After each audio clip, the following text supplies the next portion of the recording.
Cool shirt, by the way. Oh, no, I know I'm sorry. So we can do this. This is fine. We can always edit this part out. Okay, it always sounds weird, like what? You're telling me to go to a site? It's really a cool brand. I like it. All right, let's do this. Okay.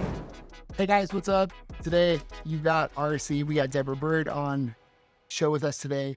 We're going to be talking about building brands. We personally have a lot of experience with this. We get to work with some of the best. And for both of us, we have some stories where we started off pretty rough and we've worked our way through all sorts of stuff. Just like everybody else, we've got stuff and we're continuing to work on ourselves and serve people. I was just talking before we jumped on the call about the shirt driven by money, no, driven by purpose, right? And the place that you can get that shirt, what is it again? Is it Startup Drugs? Startup Drugs and the plural of the Z. Yeah. Yeah. Right. So talk about strong branding right out of the gate. You're probably wondering, how does this apply to last week's show with Ryan? We talked about a new approach to building a brand. It was a Harvard Business Review article. This week, we're kind of wrapping it all up, the last 3 items about how to communicate your story brand, as well as to socialize your brand, and then diving deep really quick on reevaluating your brand and how to get started. Heck, we've had Deborah on a podcast. We flew her up here to Seattle with some of the guys at Mortgage Coach, and you just wrapped up a call with them, right? Yes, and we had the best-selling author from the book, The Power of Who, on the show today. So it was Bob Bodeman. I think that's how you say the last name. But ironically, I just watched an interview with Donald Miller in Mortgage Coach from 3 years ago. So yeah. And so if you guys don't know, Donald Miller was the creator and continues to be the guy who's spearheading what most people call StoryBrand, which is his brand. And maybe you've watched a Marvel show, maybe you've fallen in love with a story, maybe at Christmas time, you guys know the Hallmark storylines. But if you haven't really wrapped your head around storylines and story branding, it also kind of goes in line with story selling, right? And I know that we're always on social looking at content left and right. And we were just talking about this before we jumped on how sometimes there's a lot of noise. So can you kind of give us a heads up? I know you've been really passionate about quieting that noise, and how do you stick out in such a busy brand area and social media platforms? Well, I think so many overthink just what the logo looks like and the color codes and just, how do they show up? And instead of just blending in and now with just, the evolution, the importance of video, which I'm still saying is important. I do think that carries the most amount of influence because people can really feel your personality and your conviction. But the challenge is we're starting to get a lot of talking head videos where everybody's like reading the same script and they're all using the same video editors. And that's what I mean by this whole information economy where, you have 19-year-olds who are now relationship coaches, it's like everybody's posting. How do you cut through the noise? And that's what, I feel like I'm really good at, partly because I've had to reinvent myself so many times. And when I was originating as a loan officer, my identical twin, so we share the same DNA, was also a loan officer in the same area at the same company. And I myself was scratching my head like, how in the world am I going to stand out when my identical twin, who's like a celebrity in the space, like a girl, she's been doing this 10 years longer. I'm like, how do I do it? So if I could figure out how to do it when I had someone literally sharing DNA with me, then surely those of you who are listening who may all be saying things like, we help people build wealth through real estate, or, you've heard them all. Yeah, we hear that all the time, right? That is literally how most every single video starts. Or I lead with education. And so how I've been challenging my clients is, okay, prove it. That is the new mental framework I want you to put everything through is what are your top 3 things that make your brand? Like, why should I choose you? First of all, let's clarify. So why should I choose you? Right. And how clear are you on those? And usually people already have their go-to script of what they typically tell people. But then it's like an elevator pitch, basically. Yeah. But then prove it, because a lot of times I go and I look at people's feeds and I'm like, I don't see any evidence at all on here of you building any wealth for anybody. Show me, interview someone that you just helped buy their 5th investment property or so. But it's a lot of canned cookie cutter stuff because everyone's doing what they're told they're supposed to do. So let me just get on here and do video. And it's usually only attracting those who have just raised their hand saying, I'm interested in a mortgage, which by then it's usually too late. I mean, they're probably already in the process if they're asking you some of these questions. So that would be my first suggestion is one, get really clear on who are you, why do you matter, like who is the So good. brand, and then prove it. Look for documentation, witnesses, experts, which could be clients or partners that would give you credibility that you are who you say you are and that you do what you say you'll do. Right. And so team, just to kind of wrap that up, that is the what, right? What to talk about. Those three great places to start with. Now we're going to talk about the how, right? And we're going to break down the story brand framework. So we'll bring that up on screen and we'll kind of walk you through this because we were talking right before we jumped on, and this is so important. Loan officers and real estate agents, like the number one mistake we see as professionals who lead in this industry, the number one thing that we see people doing wrong is that their brands are based around making them the hero rather than showing the results and making your clients the heroes. So if you don't take anything else away from today, remember that you're the guide, you are not the hero. So the 7 steps to this, we'll jump into this. We'll kind of make sure that you guys are aware of it. So the first step is that you have a character. No, we're going to break this down and make sure that it's applicable to you. So just, I know this is pretty big for people that are doing sales right now, but follow us here. We're going to tie this all back together and show you how it applies to you. So the first step to creating an irresistible brand and understanding how to story brand is to identify your character. So again, this character has a problem. They're going to meet a guide who gives them a plan. We are all doing this, by the way, calls them to action, and that's going to result in either a success or a failure. So I'm going to make this really simple. Let's say you right now, you're the character. Deborah and I, we are your guides, right? We're pointing out that you have a problem. Your brand's not where it needs to be. We're going to give you, and we are giving you a plan of attack so that you can take action, right? You're going to get a result, as we're talking about, is you're going to have an improved brand and you're going to generate more business by communicating with this framework in social. We're going to jump into that in just a second on how you socialize your brand. And then we're hopeful that you have success from taking action. And then we're going to document that and share your success because people who are watching want to know that what they're learning from us is actually going to get a result. Because why would it be worth your time then you should not do it in the first place, right? And if you don't have success, then we want to make sure that if you do have failure, we know why, and we can share that as well because you can avoid someone else's pain point and help them avoid a pitfall. So if your brand is focused on brand colors, a logo, that's one thing. But really, when it comes down to it, if you're able to simply do this, you're getting to see a lot more results, and we're seeing it ourselves. We've done this time and time again with a lot of people, and it works really well. So, kind of unveiling what works, and I just thought we'd share that with you guys to make sure that you understand that there's so much great things coming from understanding how to build a brand that adds value. Yes, and we did just launch we built our own social media scheduling tool that not only is backed by AI that any industry can use. It really helps grow your influence and visibility based off metrics that you don't have to, understand because AI will do it for you. And it now integrates with ChatGPT. So I'm really excited about that tech tool to help people with growing their brand. That's epic. We're going to put links to all of this down below. And I'm sure, obviously, we're talking about posting. So let's pivot to the second topic in that, I guess it technically is the 6 of 8, but the second topic that we're going to talk about today is socializing your brand. So with someone with so much experience like yourself in the spot, you literally lead the industry on this topic. So if you were to simplify it, and for the people watching, what are a few things people can do to actually let social work for them? You know, it's something that anybody can do, even if they don't want to necessarily create content or be on camera. So, for someone who's listening, if you are like it scares you to death to go on camera or to post consistently for whatever those reasons are, all of us can control these next things that I'm about to say, which is really just being a good human and using social for what it's meant for, which is to be social.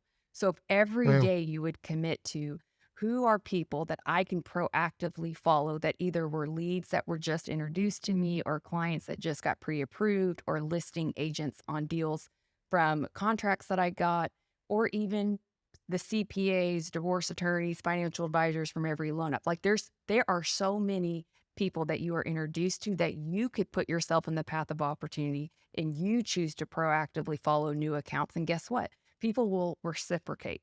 So that same thing applies to, are you making outbound comments on other accounts? And my goal for clients is 20 a day.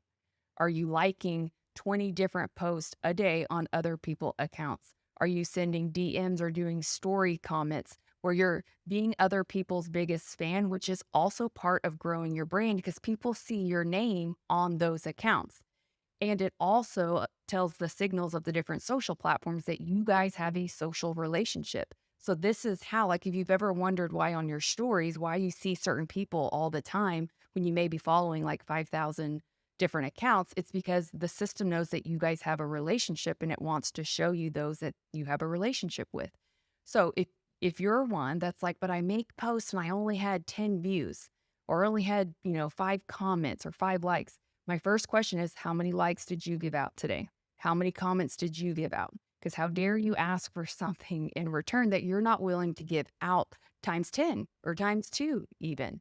So know that, every day, even on Facebook, they make it pretty easy of just who the birthdays are. Do a quick video message for them. Just be a human and start the conversation.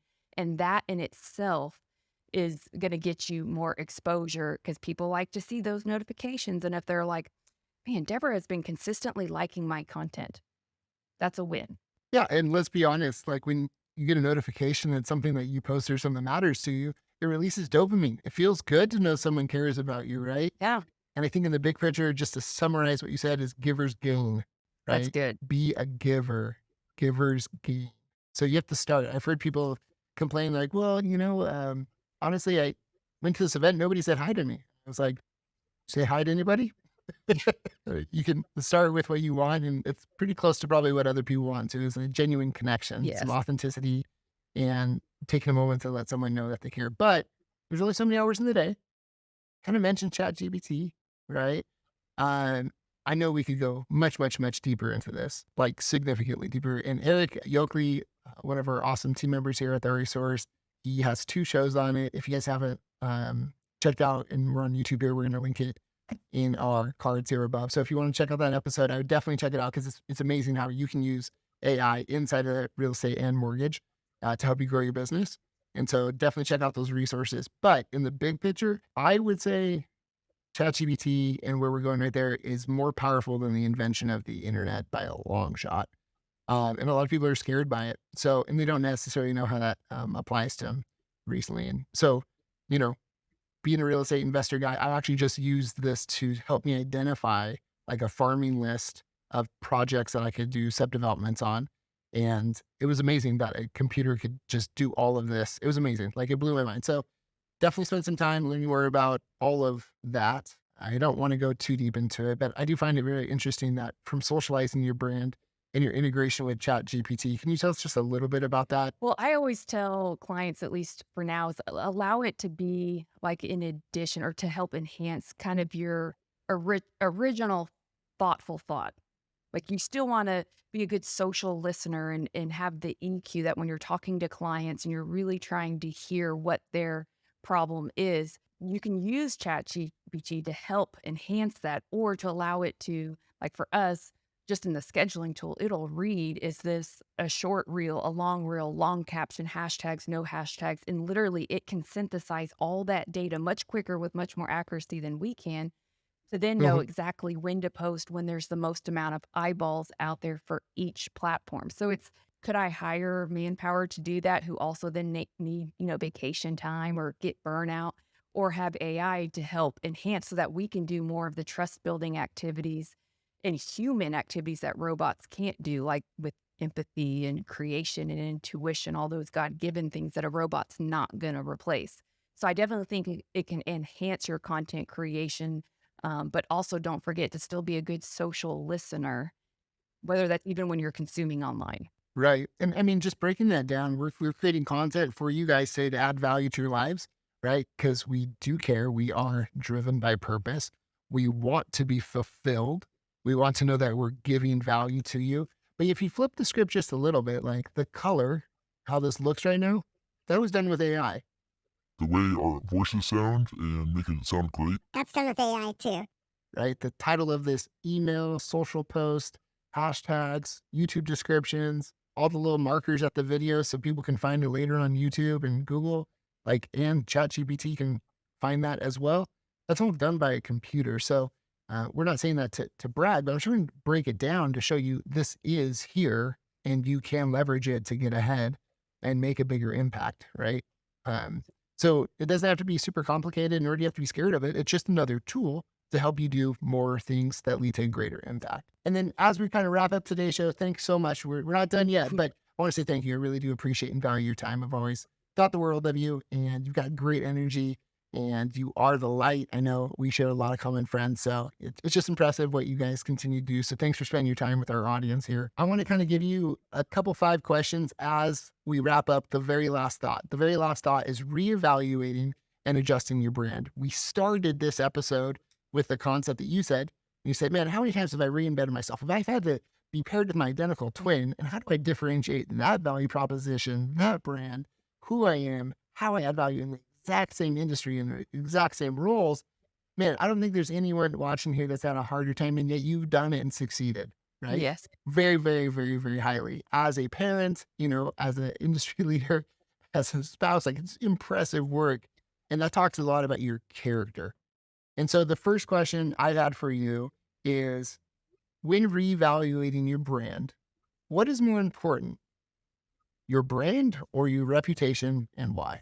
Well, to me, your brand is really just the digitalization of your reputation. So to answer your question, the reputation, because even like when I'm talking to clients and they're like, well, what could your program, like, what can you guarantee me? Like, how many deals am I going to get a year from, using social? And the challenge is anyone who answers that is just being, in my opinion, irresponsible, because I don't know what the starting line is. You could have been at a different company where y'all couldn't close on time and the ops was awful. And so you have to reposition your brand in the consumer's mind space because your reputation may be a little tainted. So it's going to take some work to rebuild that. So just like the mortgage nerd, that means nothing. It's the reputation and consistency over time that has over delivered that created the brand, because there's been lots of copycats, to be frank. There's lots of them out there, but Nike wouldn't mean anything, or Amazon or Apple or Lululemon, if it wasn't for the consistency of over delivering over time. So you can't just put lipstick on a pig and think, oh, people are just going to believe what I say when you don't have anything to back it up. No results. Exactly. So with that, breaking that down to daily behaviors or quarterly goals, or team building activities, or, your top 10 things of how to do, like, do you prioritize perfection or are you prioritizing execution? So I don't believe in perfection or like best. It's not best practices, it's better, because I think every day we can get better. I will say my biggest issues when I was originating is I was too focused on perfection versus Yeah. Denise was always done is better than perfect. And so I had to learn to let go because I was a perfectionist and I had to really learn why. And that's a whole nother discussion, but I will say I don't believe in perfection because we're always evolving and things can always be better. When can they not be better, right? Okay, so then if you're kind of going around that concept of done is perfect and better, then you're probably looking at simple things to take action. So the very last question we're going to wrap with 5 apps to digitize and socialize your brand. Top 5 for people watching, must-haves on their device. Ready, go. So I think you're probably going to be surprised that I say Facebook, but Facebook is still number 1. And what I love about it is it allows you to have Facebook groups, which is perfect for community building. And I do think we need to get away from follower account because there's a difference between followers versus a community. So we want to get focused on community building. Instagram.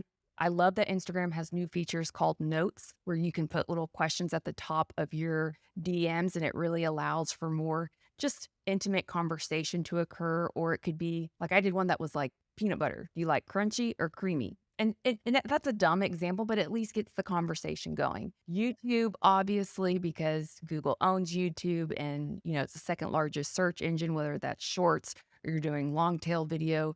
YouTube is still critical. I will say having a social media scheduling tool like the one that we have at Plug and Play SN, because that's going to allow you to not only gain more reach, but it also has a dashboard set up where you can see from all of your platforms what messages have come in your inboxes, what likes, what comments have you gotten. And guys, don't be rude. Like when you have new followers, introduce yourself. Like that's one of the things that I see on dashboards where I'm like, you complain about not getting enough followers and you get followers and you don't even follow them back or even respond and say thank you. Like, where Yeah. are you connecting from? And then the last one is just social listening, like whether that's on Twitter, LinkedIn, on all of the platforms. TikTok, if you're on TikTok, still produce on TikTok. We don't know what's going to happen with it. But regardless, we can all be superhumans and just, raise our truth antennas and look to see what does our people want? Like, how can I be a better master guide for my characters that I could serve? And so, that means you have to be a good listener. And there's a lot of it on social. You'll see people who will write questions and it's like, oh, that's a great content idea that would be of value because it's being talked about right now. To go back to the 7 steps, that might be a person with a problem that you can be the guide to provide a solution and give them a call to action to connect with you on social so that they can get started in their journey and you can help them be a success, i.e. a successful result that we can document and share, right? Yes. Because we have to go full circle with that Yes. story. I mean, I checked out on Apple, they have like keyboard shortcuts that you can type like hi, and it populates a quick like summary and gives you the chance to just like, text things very quickly or DM things. Also saw on your YouTube channel, obviously we've got that availability inside of Instagram as well. So if you guys are looking to like actually have some, genuine but scalable activities and you just want to type in a word and have like an introduction and some resources back, we will definitely link to that as well. And since that's on YouTube too, if you're watching us on YouTube, the video will be up above there as well. So full circle, just want to say thank you so much for being on the show today. I can't wait to continue to watch what you do the rest of this year, the people you bring with you. And, we are constantly available for all of our viewers. If you guys did like this, feel free to subscribe. If you'd like to follow Deborah on all of her social platforms, check out her resources down below. And we'll be sure to answer any questions that you guys drop in the chat. We appreciate you watching so much, and we will see you next week.